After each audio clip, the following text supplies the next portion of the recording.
नमस्कार प्रेक्षकांनो, मालिकेच्या पुढील काही भागांमध्ये आपल्याला खूपच जबरदस्त असा ट्विस्ट पाहायला मिळणार आहे. म्हणजे ज्याची कल्पनाही केलेली नाहीये. आता काव्या इतकी पिसाळलेली आहे की काव्याने तिचा बोका फाडलाय, रम्यानं फाडलाय ही गोष्ट तिला कळलेली असते. त्या क्षणी काव्याने जाऊन रम्याचे त्याच कात्रीने केस कापायला घेतलेले आहेत आणि रम्याचं जणू काही टक्कलच करून टाकलेलं आहे. त्याचबरोबर इकडे पार्थला अवॉर्ड मिळालेला आहे. म्हणजे पार्थ आता टॉप 20 आर्किटेक्टमध्ये त्याची निवड झालेली आहे. म्हणजे पहिला पार्थ टॉप 30 मध्ये होता, तो आता टॉप 20 मध्ये गेलेला आहे.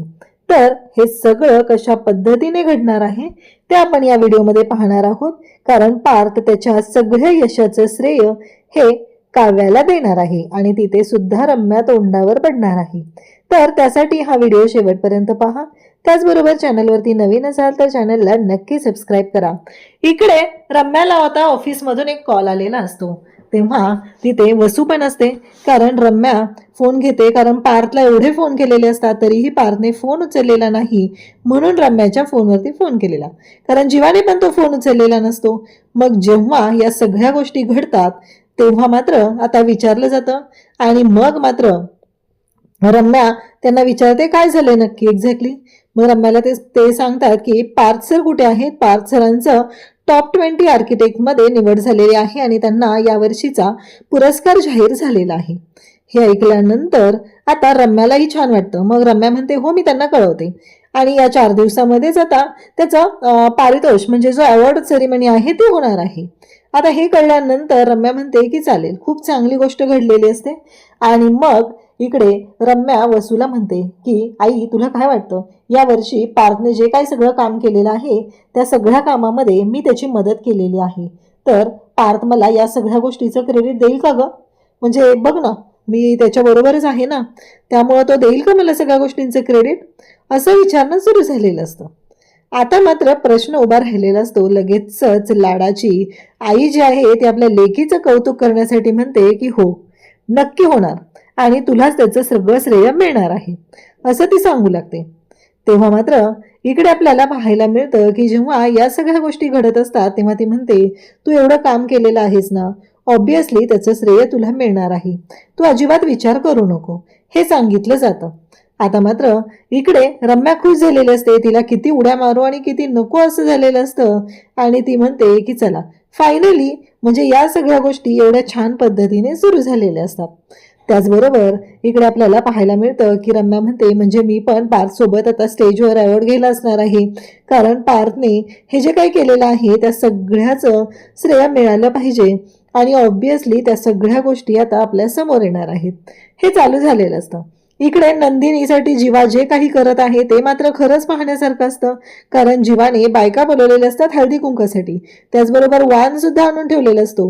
नंदिनीला टेन्शन आलेलं असतं की अचानक हे सगळं घडलेलं आहे आणि या सगळ्याचं काय करायचं हा प्रश्न उभा राहिलेला असतो. आणि त्याच वेळेस नेमकं तिथं ज्या गोष्टी घडत असतात त्यामुळे सगळं समोर आलेलं असतं. आणि मग मात्र आपल्याला पाहायला मिळतं की नंदिनी सुद्धा जीवावरती खुश होते. कारण ज्या गोष्टी चालू झालेल्या आहेत त्यामध्ये नंदिनीला आता जीवाबद्दल काहीतरी वाटू लागलेलं असतं. कुठेतरी पॉझिटिव्ह तिच्या मनामध्ये भावना निर्माण झालेल्या असतात. आणि त्यासोबतच आपल्याला पाहायला मिळतं की जीवा खुश झालेला असतो.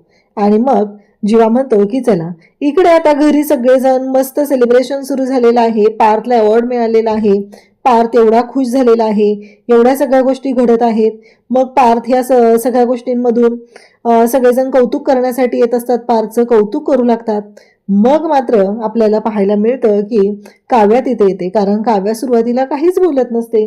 काव्या शांतच उभी असते. सगळेजण आपलं आपलं कौतुक करतायत, पार्थच्या जवळ जात आहेत, पार्थला काही काही सांगतायत, हे आपलं चालू झालेलं आहे त्यांचं. आणि मग काव्या तिथं जाते आणि म्हणते की बोक्या खरंच तुझं खूप खूप अभिनंदन. आता तू टॉप 20 मध्ये, पहिलं टॉप 30 मध्ये होता, आता टॉप 20 मध्ये आलाय, लवकरच तुला टॉपर व्हायचं आहे. तेव्हा इकडे लगेचच हे बोलतो, तो म्हणजे युग बोलतो की दादा बरोबर आहे, आता आपण दोघं एका लाईन मध्ये आलो, तू पण टॉपर मी पण टॉपर. कारण युग सुद्धा आता टॉप 5 मध्ये आलेला आहे त्याच्या युनिव्हर्सिटीमध्ये. तेव्हा आई म्हणते काय रे, एकदा टॉपर झालास की झालं काय तुझं लगेच सुरू? कसं आहे माहितीये का, पार्थ दादा पहिल्यापासून टॉपर आहे, एवढं लक्षात ठेव, असंही सांगितलं जात असतं. तेव्हा मात्र इकडे आपल्याला पाहायला मिळतं की जेव्हा या सगळ्या गोष्टी घडत आहेत त्याच वेळी रम्या वसू खुश असतात. रम्या खुश असते ती वेगळ्याच गोष्टीसाठी, कारण तिला असं वाटत असतं ते म्हणजे की एकदा का आता पार्थ मध्ये हा सगळा जो काही बदल होणार आहे, पार्थ एकदा का जायला निघाला की मग सगळं माझ्या मनाप्रमाणेच होणार आहे असं तिला वाटत असतं. म्हणून तिला खुश होऊन ती उड्या मारत असते अक्षरशः. त्यानंतर आपल्याला पाहायला मिळतं की रम्याची ही सगळी काही नाटकं असतात ती सुरू असतात. त्यानंतर पार्थ तिथे असतो, काव्या जाते. काव्या खूप छान पद्धतीने शुभेच्छा देते, पार्थ सोबत बोलत असते, पार्थला सांगते की देशमुख कॉंग्रॅच्युलेशन, अगदी हात हातात घेऊन सुद्धा तिचं ते सगळं चालू असतं. मग मात्र रम्याला राग येतो. रम्याला काही ही गोष्ट पटतच नाहीये. रम्याला ह्या गोष्टीचा सुद्धा राग आलेला असतो आणि तिची चिडचिड मात्र वाढत चाललेली असते. पार्थने काव्याचा हात हातात घेतलेला असतो, कारण जेव्हा रम्या पार्थला मिठी मारून शुभेच्छा देणार असते तेव्हा मात्र इकडे पार्थने तिला झिडकारलेलं असतं. म्हणजे सरळ सरळ तिला दाखवून दिलेलं असतं की हातात हातात दे, कारण मिठी मारायची काही गरज नाही. आणि त्याचबरोबर हे सगळं जेव्हा घडत आहे तेव्हा मात्र आपल्याला पाहायला मिळतं की काव्या खूप खुश झालेली असते, पार्थ सुद्धा खुश असतो आणि त्याचबरोबर रम्याने पार्थचं तोंड सुद्धा गोड केलेलं आहे. त्यासोबतच आपल्याला पाहायला मिळतं आणखी एक गोष्ट असते आणि ती म्हणजेच पार्थसाठी स्वतः जीवाने तिळगुळ बनवून पाठवलेले असतात आणि सांगितलेलं असतं की तुझं खूप खूप अभिनंदन आणि त्याचबरोबर तुझ्यासाठी हे तिळगुळ. आणि इकडे लगेचच मानिनी म्हणू लागते, बघितलं का, म्हणजे जीवाने स्वतः तिळगुळ बनवून पाठवलेले आहेत. आणि त्याचबरोबर इकडे काव्या सुद्धा खुश आहे. रम्या म्हणते की ह्या काव्याचं आता ना काहीतरी केलंच पाहिजे, कारण ह्या काव्यामुळे हे सगळं घडतंय आणि ही जी काव्य आहे ज्या पद्धतीने वागत आहे त्या बोक्याला घेऊन इतकी खुश असते ना, तर हिची मात्र आता वाट लागली पाहिजे असं तिचं आपलं सुरू झालेलं असतं. आणि इकडे घरातले सगळे खुश आहेत, सगळ्यांना आनंद होतोय. सगळे म्हणत असतात की चला काही का असे ना, जे घडतंय ते चांगलं घडतंय असं म्हणत सगळ्या गोष्टी ऍक्सेप्ट करून आता पुढे चाललेले असतात. आणि त्याच वेळी इकडे काव्या खुश झाली. रम्या आणि आता वसूने प्लॅन केलेला आहे. त्याचबरोबर 4च दिवसांमध्ये हे अवॉर्ड सेरेमनी आहे आणि आता या अवॉर्ड सेरेमनीला काव्याला घेऊन जायचं असं पार्थने ठरवलंय, कारण तिथे बायकोला घेऊन आलंच पाहिजे ना, कारण काव्या ही पार्थची बायको आहे आणि तिथं ती असणं गरजेचंच आहे. तेव्हा मात्र इकडे आपल्याला पाहायला मिळतं ते म्हणजे काव्या खुश झालेली असते. काव्याला तर कधी जाते असं, तिची तर आता साडी कोणती नेसू, काय करू, या सगळ्या गोष्टींची तयारी सुरू झालेली असते. कारण आजकाल काव्याने जो तिचा मेकओव्हर केलेला आहे आणि त्याचबरोबर मेकओव्हरमुळेच काव्या इकडे छान दिसत असते आणि त्यासोबतच पार्थ सुद्धा तिच्यावरती फिदा होत असतो. पार्थने तिळगुळ खाऊन तोंड गोड केलेलं आहे. आता सगळी तयारी सुरू होते, कशा पद्धतीने सगळ्या गोष्टी करायच्या हे सुरू झालेलं असतं. आणि मग मात्र इकडे काव्या बोक्याला सांगत असते की मी छान तयार होती हा. आता हा काव्याचा जो बोका आहे ना, तोच या रम्याच्या डोळ्यात भरलेला असतो. तिला असं वाटत असतं की हा जो बोका आहे ना, ही घेऊन सारखी उड्या मारते ना माझ्या पुढे, ह्या बोक्यालाच मी गायब करते. आणि असं म्हणत काव्याने बोका रूम मध्ये ठेवलेला असतो आणि पार्थसाठी त्याच्या आवडीचा पदार्थ बनवायचा आहे असं तिनं ठरवते. आणि मग ती खाली येते आणि ती पार्थच्या आवडीचा पदार्थ बनवायला घेत असते, कारण पार्थला काय हवं नको हे सगळं तिला पाहायचं आहे. तिला आनंद झालेला असतो आणि त्याचमुळं या सगळ्या गोष्टी ती करायला घेत असते. मग जेव्हा पार्थसाठी तिने त्याच्या आवडीचं फ्रूट सॅलड बनवायचं असतं तिला आणि त्याची तयारी सुद्धा तिनं केलेली असते. आणि मग मात्र गोष्टी खूप छान पद्धतीने घडू लागलेल्या असतात आणि मग ती म्हणत असते की चला फायनली आता मला हा बोका मिळालेला आहे. आणि मग तिने जो काव्याचा बोका आहे तो रूममधला घेतलेला असतो, मोठी कात्री आणलेली असते आणि त्या कात्रीचा वापर करून तो बोका जो आहे तो तिने फाडायला सुरुवात केलेली असते. इकडे काव्या, पार्थ आणि मानिनी खाली असतात, कारण काव्याला खूप छान वाटत होतं, छान पद्धतीने सगळं झालेलं आहे. पार्थसाठी तिने ते त्याच्या आवडीचा पदार्थ सुद्धा बनवलेला असतो. आणि मग मात्र आपल्याला पाहायला मिळतं की आता काव्या तो बोका कुठं आहे, माझा बोका कुठं गेलाय, माझी बोकुडी कुठं गेली आहे असं म्हणत सगळ्या घरभर हिंडते.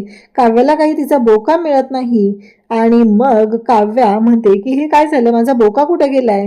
आणि तिच्या लक्षात येतं तिचा बोका गायब झालाय. आता तिचा बोका कुठं गेलाय, तर वरून कापूस पडलेला दिसतो.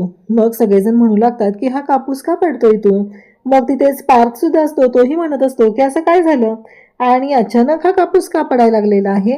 आणि मग काव्याच्या लक्षात येतं की हा माझ्या बोक्याचा कापूस आहे, म्हणजे या नालायक बाईने माझ्या बोक्याला फाडलेला आहे. हे तिच्या लक्षात आल्यावर ती जोरात ओरडते आणि धावतच वरती जाते. काव्या आता वर का आली हा प्रश्न पडलेला असतो. तर काव्याने रम्याच्या हातातली ती कात्री घेतलेली असते आणि कैचीने तिचे केस कापायला सुरुवात केलेली असते. कात्रीने तिचे केस कापत असते आणि म्हणत असते की आता बोल, तुला खूप वाटत होतं ना, तू माझ्या बोक्याला फाडलंय ना, आता तुझी वाट लागलेली आहे. आणि वसू इकडे ओरडत असते. पार्थ मानिनी सगळे तिथे जातात. तोपर्यंत काव्याने इथे रम्याची वाट लावून टाकलेली असते. तिला भुंड करून सोडलेलं असतं आणि सांगितलेलं असतं की हे घे, आता झालं ना तुझ्या मनासारखं.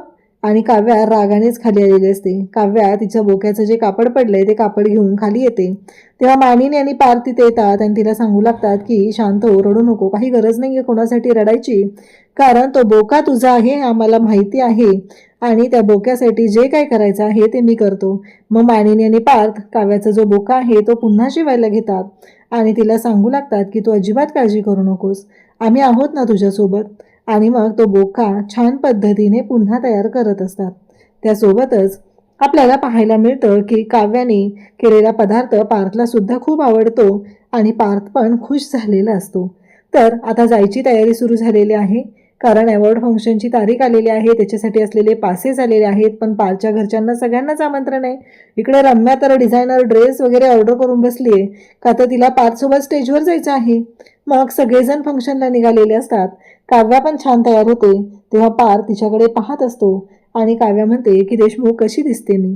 तेव्हा पार्थ काव्याला फ्लँकीस देतो, म्हणजे तो विसरूनच गेला की त्यांच्या दोघांचं भांडण झालेलं आहे. एवढी सुंदर अशी काव्या तयार झालेली असते. अवॉर्ड फंक्शनसाठी निघतात तेव्हा रम्या म्हणत असते मी जाणार आहे पार्थसोबत गाडीत बसून. तेव्हा मानिनी तिथे येते आणि मानिनी म्हणते की तो काव्याचा मान आहे, तू दुसऱ्या गाडीत ये, कारण त्या गाडीमध्ये काव्या आणि पार्थ दोघंच जाणार आहेत, आपण नंतर जायचं आहे असं मानिनीने सांगितलेलं असतं. एक तर रम्याची केस विचित्र पद्धतीने कापलेली असतात. अक्षरशः तिला विग लावून बाहेर पडावं लागत असतं. एवढा काव्याने दणका दिलेला असला तरीही रम्याच्या अंगातली मस्ती काही कमी झालेली नसते. अवॉर्ड सेरेमनीमध्ये पार्थला छान असा अवॉर्ड मिळतो आणि पार्थ त्या अवॉर्डचं सगळं क्रेडिट काव्याला देतो. त्याची बायको, त्याची अर्धांगिनी, तिच्यामुळे हे सगळं पॉसिबल झालेलं आहे.